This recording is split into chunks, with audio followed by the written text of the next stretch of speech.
Macam mana kita nak istiqamah menang dengan nafsu? Kita kena lawan. Nafsu ni yang paling payah. Syaitan mudah. Faham? Syaitan mudah. Musuh kita dua. Hak paling besar dah. Ada dua lagi musuh. Musuh manusia empat. Dunia manusia. Dunia manusia. Ni tak kuat mana ni?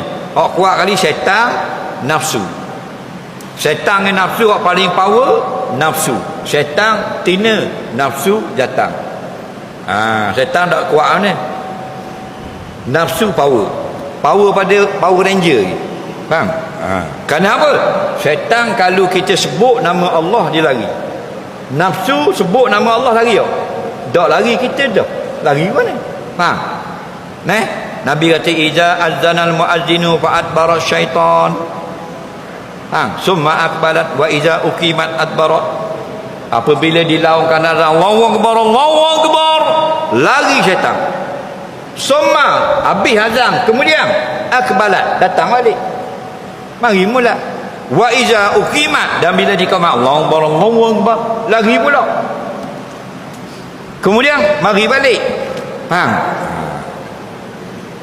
Nafsu dah lari. Nafsu kita jahat, kita dah. Jadi yang paling jahat bukan syaitan, kita boleh jahat kali. Syaitan tukang konyoh, tukang fiu, tukang sapu, tukang kipas. Pala haliang kita tu nafsu. Kita ni kan dua, nafsu dengan jasmani. Nafsu itulah roh, nafsu itulah diri, nafsu itulah aku, nafsu itulah jiwa, nafsu itulah akal. Duknya dalam. Kalau kita tunjuk, kena tubuh. Tunjuk kat dada, kena dada. Tunjuk kat tangan, kena tangan. Nak tunjuk nafsu, tak boleh. Kerana apa? Kerana dia halus. Hak kasar boleh tunjuk. Lengan, siku, tiak, kaki, betis, lutut, perut, punggung, kepala, leher, tekak, dagu, boleh sentuh. Nafsu, tak boleh. Tapi diri kita. Tadi kita nak mari sini ni, ada mari ikut dalam hati. Nak mari sejik kubur, nak dengar orang ngajar. Semua tu bukan daripada luar, daripada dalam. Dalam tu orang panggil nafsu. Nafsu tu bahasa Arab, bahasa kita roh. Diri kita ni. Faham lagi? Payah lari. Tu kalau kita jumpa tengah jalan, kalau kita masuk hutang. Ingat ni orang kubur, masuk hutang cari apa, dengar suara, muka tak ada, dengar suara, kata ke mana? Allahu akbar, Allahu akbar, Allahu akbar, Allahu akbar. Dia lagi insya-Allah. Ada dalam hadis.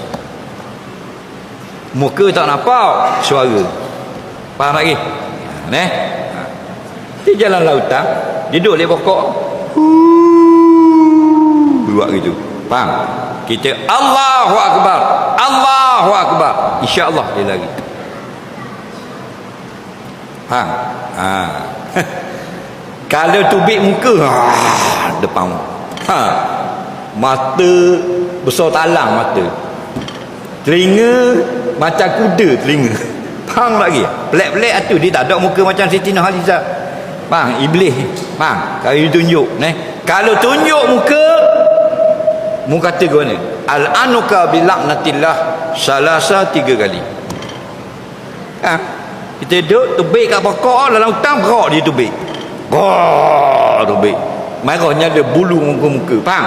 Ingat Al-anuka bilaknatillah, aku laknat kamu dengan laknat daripada Allah. Kena sebut nama Allah. Ingat tak? Kata ke mana? Al-anuka bilaknatillah. Kena ingat. Bukan kita nak jumpa dengan dia. Kalau dengar suara kata Allahu akbar. Okey? Kan kaki dah ingat. Nampak berak tu beg depan. Atu tu lo kata al-anuka. Bodoh saja kita. Kita pula kena laknat balik. Lembu ngamuk pergi kat telinga dia, Allahu akbar Rabbil arsyil azim, kata gitu. Faham? Lembu ngamuk pegang kat telinga dia tu, kata nampak Allahu akbar Rabbil arsyil azim. Allah yang maha besar, Tuhan yang memiliki arah yang sangat besar. Nampak? Itu cara dia. baru dia dengar nama Allah, dia takut. Dia yang tak takut Allah bukan lembu, kita manusia. Faham? Tak takut Tuhan.